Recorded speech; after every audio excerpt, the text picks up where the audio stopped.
Hi mga guys! So sa buong video, makita nyo, lahat ay puro bye-bye lamang. Pero kasama ko po yung mga baby shark na umahon mula sa tubig.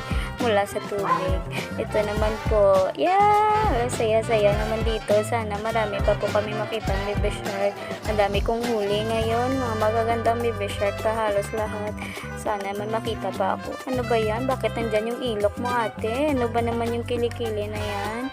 Ayan nga, matutuwa ako sa tubig. Bakit ko si color green? First time ko talaga pumunta sa baybay. Ayan, saya-saya naman ito. Sa makakita pa ako ng baby shark. Ay! Speaking of baby shark, ayan, ang kaganda-ganda naman niya. Kaya hindi ko alam yung ngalan ni kuya. Can I call you mine? Alam din.